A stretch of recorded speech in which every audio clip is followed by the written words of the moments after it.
Hello, जैसा कि आपको पता है कि हम आपको आचार्य रामचंद्र शुक्ल हिंदी साहित्य का इतिहास, जो आचार्य रामचंद्र शुक्ल ने की किताब है, भी हम वाचन करते हैं। जो नेट, जेआरएफ, एमए और पीजीटीजी के लिए पीजी और टीजीटी के लिए उपयोगी है। तो आशा करती हूँ आप इसे सुनकर लाभ उठाएंगे। जैसा कि आपको पता है कि रीत के अन्य कवि प्रकरण 3 हम पढ़ा रहे हैं, जिसमें हमने आपको कल घनानंद के बारे में थोड़ा पढ़ाया है, रीड किया है। 10 नंबर पर घनानंद है, ये देखिए, घना आनंद है। ठीक है, इनको हमने पढ़ाया यहाँ तक। अब हम आपको आगे पढ़ाएंगे। देखिए,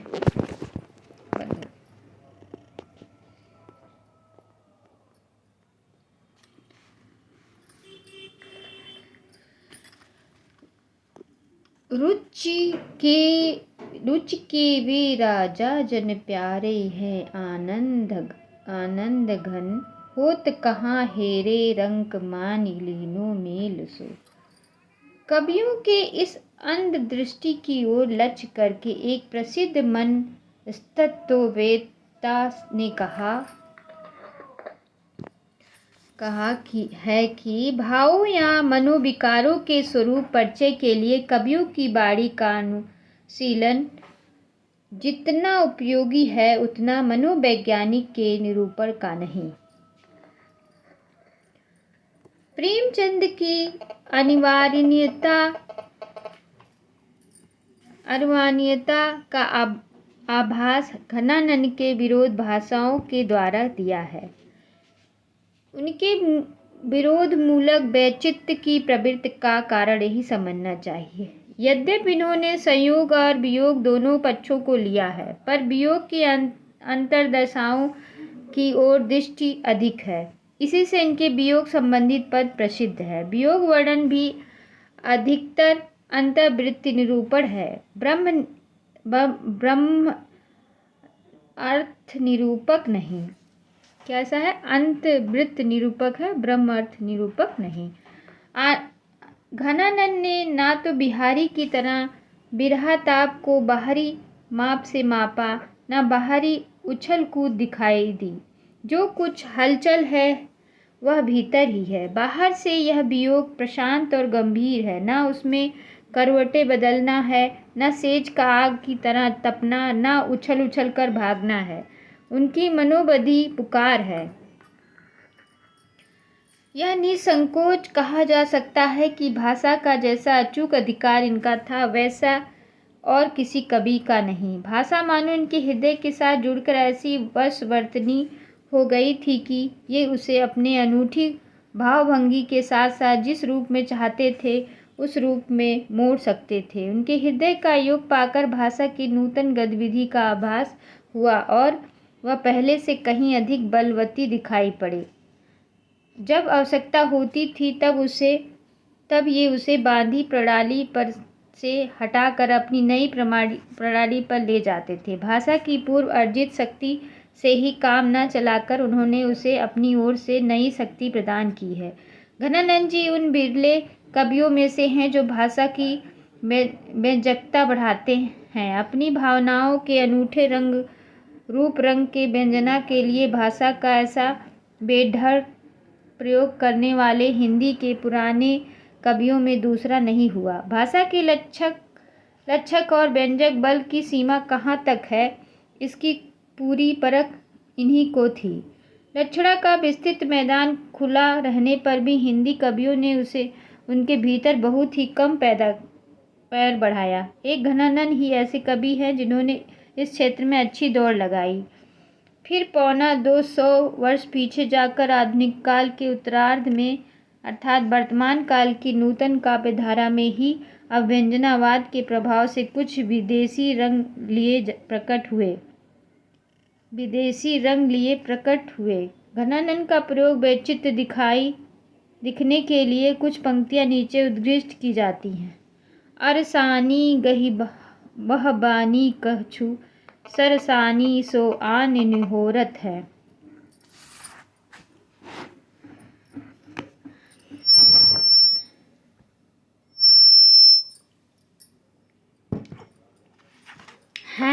हैं हे सोऊं घरी भाग उघरी आनंद घना सुरस बरस लाल देख हरी।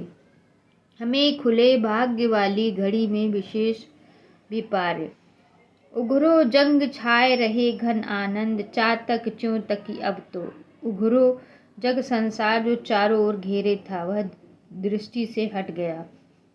कहिए सू कहाँ अब मौन भली नहीं खोवते जो हमें पावते जो। हमें मतलब हमारा हृदय विरोध मूलक वैचित्य भी जगह जगह बहुत सुंदर मिलता है। जैसे झूठ की सच्चाई छाक्यो तो हित कचई पाक्यो ताके गुणगन घन आनंद कहाँ गनो। उजरनी बसी हमारी अखियन देखो सुभस सुरेश सुदेश जहाँ रखरो बसत हो। गति सुनि हरी देख थकनी मैं चली जाती थिर चर दशा कैसी ढकी उघरती है। तेरे जो ना लेखो मोहि मारत परेखो महा जान घनानंद ओखय बो लहत है। इन उदाहरणों से कवि की चुभती हुई वचन वक्रता पूरी झलकती है। कहने की आवश्यकता नहीं कि कवि की उक्ति ने वक्र पथ हृदय के वेग के कारण पकड़ा है। भाव का स्रोत जिस प्रकार टकरा कर कहीं कहीं वक्रोक्ति की छींटे फेंकता है उसी प्रकार कहीं कहीं भाषा के स्निग्ध सरल और चलते प्रभाव के रूप में भी प्रकट होता है। ऐसे स्थलों का अत्यंत चलती प्रजल ब्रज भाषा रमणीय दिखाई पड़ती है।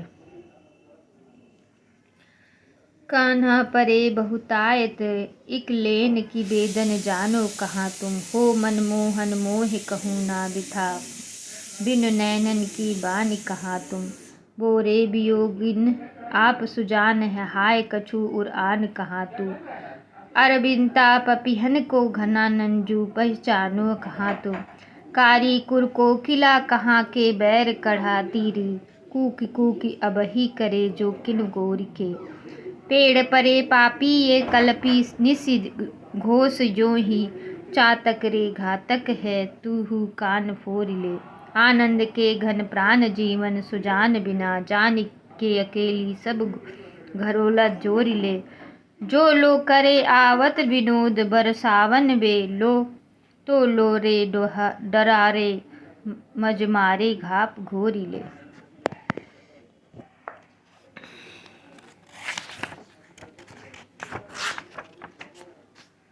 तो घनानंद काफी बड़ा है।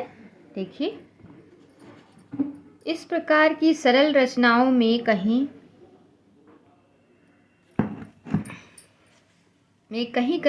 नाद व्यंजना भी बड़ी अनूठी है। एक उदाहरण लीजिए नाद व्यंजना की।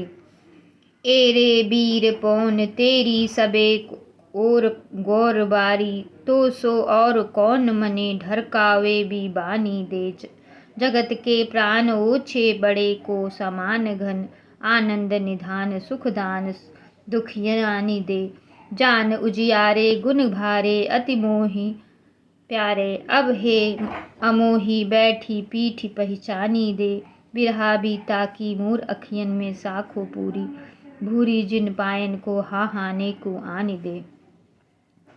ऊपर के कवित्व के दूसरे चरण में आए हुए आनंद निधान सुखदान दुखियानी दे में मृदंग की ध्वनि का बड़ा ही सुंदर अनुकरण है। उक्ति अर्थ भर्त भी घनानंद का स्वतंत्र और स्वावलंबी होता है। बिहारी के समान साहित्य की रूढ़ियों जैसे नायिका भेद पर आश्रित नहीं रहता। युक्तियों के संगोपांग योजना या अनिवृत्ति इनकी निराली होती है। कुछ उदाहरण लीजिए।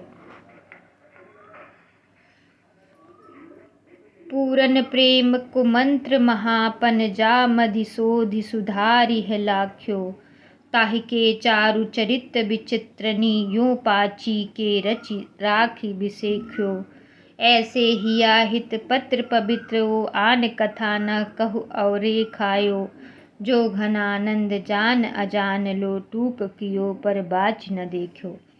आना कानी अरसी निवारी बो कैलो कोलो, कहाँ मो चकित तासा त्यों ठीठी दीठी डोलिए। मौन हुसो देखियो कितेक पान पहियो जू, कूक भरी मूकत बुलाए आप बोलिए। जान घनानन यो मही तुम्हें पेज पारी, जानियो टेग टरे कौन धो। मलोलियो रुई दिए रहो कहाँ लो, बहरायो की कबहू तो मरियो पुकार कान घोलियो। अंतर में बासी में वापसी कैसो अंतर, मेरी न सुनत हैया अपनियो न कहो। लोचन तरे सुहायो सब सूझि नायो, बूझ न परित ऐसी सोचनी कहाँ दहो। हो तो जन राय जानो चाहु न अनजान, या तो आनंद के घन छाया छाया उघरे राहो। मूरति माया की हा हा सूरति दिखायो नेको, हमें खोए या विधि होय कौन धो लहलायो। सूरति सिंगार की उजारी छवि आछि भांति, ढीठी लालसा के लोयनी ले लो अजियो। रति सना सावद पवाड़े पुनीतकारी पायो, चुम चुम के कपोल लानिसो माजिहो। जान प्यारे प्राण अंग अंग रुचि रंगीन में, बोरी सब अंगन अंगन अनंग दुख भजियो। कब घनानन आनंद हरियो बानी देखो, सुधा हेत मन घट तरकानी सुधि रजियो। रंजना मतलब फूटे बर्तन में जोड़ या टाक लगाना। निसी घोष खरी उर मास माझ अरी, छवि रंग भरी मुरी चहनी हुई। ताकि मोरनी त्यों चख डोरी रहे, डोरी गो हिब डोरनी बहनी की। चट दे काटी पे बट प्राण गए गति ओ, हो मही में आओ गहनी की। घन आनंद जान लाग्यो अब ते जक बगिए मोहि कराहिनी की। इस अंतिम सवैया के प्रथम 3 चरणों में कवि ने बहुत सूक्ष्म कौशल दिखाया है। मुरी चाहनी और ताकी मोरनी से यह व्यक्त किया गया है कि एक बार नायक ने नायिका की ओर मुड़कर देखा कि देखकर मुड़ गए और अपना रास्ता पकड़ा। देखकर जब मुड़े तब नायिका का मन उसकी ओर इस प्रकार ढल पड़ा जैसे पानी नाली में ढल जाती है। कटी में बल देकर प्यारे नायिका के मन में डूबने के भय से निकल गए। घनानन के ये 2 सवैया बहुत प्रसिद्ध है। पर कारज देह को धारे फिरो परजन्य, जथारथ हे दरसो। निधि निज सुधा के समान करो, सबही विधि सुंदरता सरसो। घनानंद जीवन दायक हो, कबो मोरियो पीर धियो परसो। कबहू वा विशासी सुजान के आंगन में, असुआन को ले बरसो। अति सूधो स्नेह को मारक, जहाँ ने कुसयानप बाक नहीं। ताह सचे चले तजी अपना पो झिझके, कपटी सो निष्कास नहीं। अति सूधो स्नेह के मारक, ये बहुत इम्पोर्टेंट है पंक्ति, ये आता है परीक्षाओं में तो ध्यान दीजिए। घनानंद जी के हैं। अति सूधो स्नेह के मारक, जान ने कुसयानप बाक नहीं। तह साजे चले तजी अपना पो, झिझके कपटी ते निष्काक नहीं। तो आगे कल पढ़ाएंगे फिर बचा हुआ। धन्यवाद। देखते हैं आगे बचा है कि नहीं। अभी थोड़ा सा बचा है, ठीक है।